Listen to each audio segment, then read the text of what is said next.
دنیا میں اگر جتنے لوگ ہوتے ہیں نا اس کو ملٹیپلائی اگر آپ 10 کریں تو اتنے جانور ہوتے ہیں. یعنی اگر 8 ارب انسان ہے تو 80 ارب جانور ہیں جو زمین پر جانور ہیں, اور اس کو ملٹیپلائی 10 کریں تو پرندے ہوتے ہیں.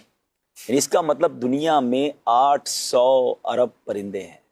پرندوں کی کالونی کون سی ہے؟ پرندوں کے گھر کون سے ہیں؟ پرندے کہاں رہتے ہیں؟ کبھی سوچا آپ نے؟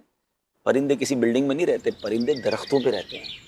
اور آپ سوچیں 800 ارب پرندوں کا گھر درخت ہے, یہ کالونی ہے ان کی. جتنے درخت ہوں گے. اچھا اس میں تھوڑا سا اگر آپ غور کریں, جب ہم چھوٹے تھے, جو 40s میں ہے نا, جن کی عمر 40s کے یا اس کے اوپر ہے, ہم جب چھوٹے تھے ہمارے گھر کے باہر کبھی کوئل آ کے بیٹھتی تھی, ہم نے تتلیاں دیکھی ہیں, ہم نے بڑے انجوائے کیے ہیں پھولوں کو دیکھتے ہوئے, تتلیوں کو. اچھا ہمارے گھر کے باہر کبھی کبوتر آ کے بیٹھتے تھے, کبھی پرندوں کی آوازیں صبح صبح آتی تھی. اسکول جاتے تھے تو درختوں سے ایک بڑی خوبصورتی آوازیں آتی تھیں. کچھ پرندوں کی تو آوازیں بڑی یونیک ہوتی تھی.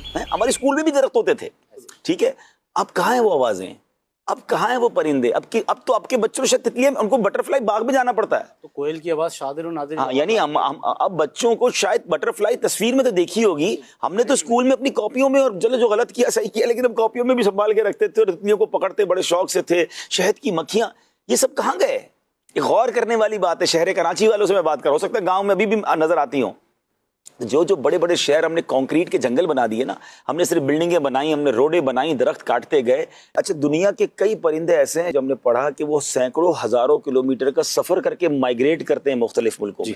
اچھا وہ جا کے رہیں گے کہاں؟ اب جن شہروں میں گھر ہی نہیں ہے پرندوں کے, تو وہ پرندے کیوں آئیں گے ہمارے پاس؟ وہ اللہ کی مخلوق کیوں آئے گی؟ اللہ پاک کی یہ مخلوق ہے, جہاں سایہ دے رہے ہیں, جہاں پھل دے رہے ہیں, جہاں آکسیجن دے رہے ہیں, وہاں پرندوں کو گھر بھی درخت دے رہے ہیں. کاغذ لکڑی سے بنتا ہے. تو بہت کچھ ہے, بہت کچھ ہے.